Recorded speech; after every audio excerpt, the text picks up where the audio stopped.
Salut mes petits choux. Alors cette semaine on se retrouve pour un nouveau sujet autisme. Je vous lis les posts que je publie sur Instagram. Le support visuel ça marche toujours mieux que les écrits. Heureusement, malheureusement, je ne sais pas trop, on va dire qu'un peu les deux. Donc le thème de la semaine c'est le bruit. C'est quelque chose de très compliqué à gérer pour les autistes. Ils n'aiment pas les bruits trop forts, voilà. Ça peut déclencher des crises, du stress, de la peur, enfin voilà. On a décidé, mes parents ont fait le choix d'apprendre à Enzo à gérer les bruits, puisqu'il y a du bruit tout le temps et partout. Et ils n'ont pas, volontairement, ils n'ont jamais voulu mettre de casque anti-bruit à Enzo. Donc c'est des choses qui se font beaucoup, que je respecte parfaitement, c'est pas une critique. Qu'en fait on met un casque. Oui? Je peux montrer? Ah, je vous retrouve tout de suite mes petits choux, désolée. Petite coupure de ma petite sœur.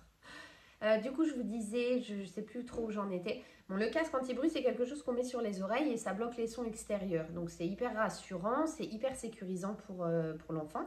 Et ça lui permet de s'isoler dans sa bulle et de réussir à reprendre le contrôle. Nous, on a vraiment choisi d'apprendre à Enzo à gérer les bruits. Donc, on n'a jamais utilisé de casque anti-bruit et on le stimule beaucoup. C'est évidemment un choix, ça ne marche pas forcément avec tous. C'est pas la peine de venir en commentaire pour me dire que c'est horrible, que c'est maltraitant ou ce genre de choses. Je vais faire comme avec Instagram quand ça arrive, je ne réponds juste pas. Je partage avec vous notre expérience qu'on met en place avec et pour Enzo, mais je ne fais aucune généralité sur l'autisme dans ces vidéos. Je fais de la sensibilisation, j'y discute, enfin voilà. Ceux qui me suivent depuis un moment, vous connaissez un peu le mode de fonctionnement, j'espère. Et du coup, voilà. Bon alors, on commence la lecture. Le bruit. Tout ce qui est nouveau, tout ce qui est bruyant, tout ce qui est trop stimulant, toutes ces choses sont source de problèmes. Le camion poubelle qui passe, la rame de métro qui arrive à toute vitesse, le bus bondé avec un bébé hurlant à plein poumon, la fête d'anniversaire du gentil voisin, les feux d'artifice du 14 juillet. C'est comme de larguer un soldat traumatisé en pleine zone de combat. Le stress et la peur prennent le contrôle. Le sourire d'Enzo disparaît, ses yeux roulent sur eux-mêmes, l'angoisse est palpable, la crise n'est pas loin. Petit, il passait son temps à se boucher les oreilles en hurlant. Petit, je n'aurais jamais pensé qu'il deviendrait le jeune homme qu'il est. Petit, il était loin d'être drôle comme maintenant. Il ressemblait à un animal sauvage blessé et acculé. Maman a décidé de lui apprendre à gérer, de lui expliquer. La théorie n'est pas mauvaise. On a peur de ce qu'on ne comprend pas. Si Enzo comprend, il devrait être capable de s'adapter. S'il s'adapte, vivre avec lui sera possible sur le long cours. Sur le papier, c'est hyper facile à mettre en place, ça met des années. Juste. Sur le début, c'est le début d'un long combat. Il faut que toute la famille reprenne Enzo à chaque réaction inadaptée. Il faut trouver ce qui a déclenché sa réaction. Il faut lui en expliquer la cause. Il faut. Maintenant, il a appris à gérer les bruits très forts, en tout genre. Il n'a plus peur du métro, il adore. Le vacarme des vagues le fait rire aux éclats. Rien n'est inné chez lui, tout doit être apprivoisé. Pour la deuxième partie, je vous lis un texte que je rédige au nom d'Enzo, où je vais parler plus de ses ressentis, puisque lui, il n'a pas la capacité de s'exprimer suffisamment pour le faire lui-même. Je m'appelle Enzo, je suis autiste. Mes oreilles, elles entendent trop. C'est comme le dessin dans la télé, 1001 pattes. C'est un Disney, je ne sais pas si vous connaissez, j'essaye de vous mettre une petite image ici. J'ai des antennes, pareilles que Tilt. J'entends les feuilles tomber. J'entends les fourmis dans l'herbe de papa. J'entends les jumeaux respirer. J'entends tout le temps. Les bruits sont trop forts, trop violents. Les sons vibrent dedans ma poitrine. Ils résonnent sous mon crâne. Tout le temps, partout, j'en peux plus. Je voudrais le silence, mais c'est pas possible. Je sais, dans ce monde, le silence n'existe pas. Jamais, jamais, jamais. C'est maman qui m'a appris. Je vais devenir fou, c'est sûr. Je bouche mes oreilles très très fort. Je hurle pour plus écouter autour. Je mords mon coude pour sentir le mal ailleurs que dans ma tête. Je veux juste plus entendre. Maman enlève mes mains des oreilles et les tient dedans ses mains à elle. Maman dit, Enzo, arrête de crier. Maman dit, Enzo, on ne se mord pas. Maman m'apprend à ne pas faire. Maman explique que le bruit, c'est le métro qui arrive pour aller au parc. Maman explique que ça sonne quand les portes se ferment pour pas qu'on se fasse mal. Maman explique que toute la vie, il y a des bruits partout, tout le temps, et qu'on n'y peut rien. Maman explique que je vais apprendre à supporter petit à petit. Je mets mes yeux dans le regard de maman. J'ai mal, mais j'ai confiance. Maman, c'est ma planète. Voilà. J'espère que ça vous a plu, que vous comprenez un peu la démarche. Si vous avez d'autres questions, n'hésitez pas à les mettre en commentaire. On peut éventuellement, je peux faire des secondes vidéos pour répondre à des points qui n'étaient peut-être pas assez précis. Donc Enzo, pour le coup, il n'a pas supporté les bruits, je dirais, jusqu'à ses 8-10 ans, c'était très difficile.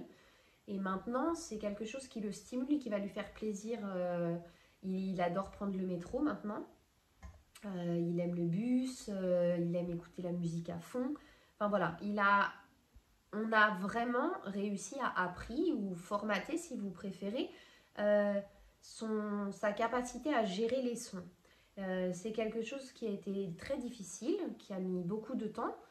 C'est quelque chose qui, au début, du coup, je pense, était très très dur pour lui. Peut-être même douloureux, je sais pas. Mais moi, je vois que le résultat maintenant, c'est que il est parfaitement, c'est peut-être un bien grand mot, mais il est adapté à la vie en société.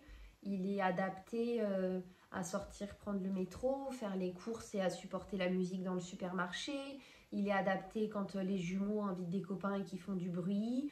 Quand les jumeaux étaient bébés, tout simplement à supporter les pleurs des bébés. Enfin voilà, on a vraiment, enfin mes parents surtout, on a toujours tout axé sur l'adaptabilité au maximum d'Enzo dans une vie de tous les jours, plutôt que de lui créer un monde sur mesure où du coup il est enfermé et 100% protégé. Du coup il n'aurait pas souffert quand il était plus petit par exemple, mais pour vivre avec lui au quotidien sur le long cours, pour prendre le relais quand mes parents seront plus là, bah il faut pas que ça soit à sens unique. Du coup avec lui on a une relation qui va dans les deux sens.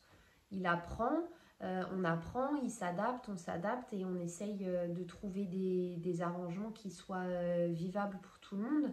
Et il a une vie millimétrée, chronométrée, les mêmes tâches, les mêmes jours, les mêmes horaires. C'est hyper avilissant pour nous, mais c'est vital pour lui. Le bruit, c'est quelque chose qui était très difficile pour lui, mais c'est quelque chose qu'on savait qu'il serait capable d'apprendre à gérer. Donc voilà. Évidemment, je ne parle que de lui, que de notre expérience. Ce qui marche avec lui ne marche pas forcément avec un autre. Donc ceux qui ne sont pas forcément d'accord ou qui vont appeler ça de la maltraitance, parce qu'on m'a déjà dit que j'étais maltraitante ou même tortionnaire, perdez pas votre temps à laisser ce genre de commentaires ici parce que j'ai vécu 10 ans de harcèlement scolaire, j'en ai beaucoup souffert. Je suis plus dans ce cercle vicieux là, ça ne m'atteint plus du tout, donc vous perdez votre temps et c'est juste dommage pour vous. Je vais vous laisser sur une note un peu plus positive et vous dire que vous êtes une super communauté. J'adore être au quotidien avec vous et j'espère qu'on continuera longtemps à aller loin tous ensemble.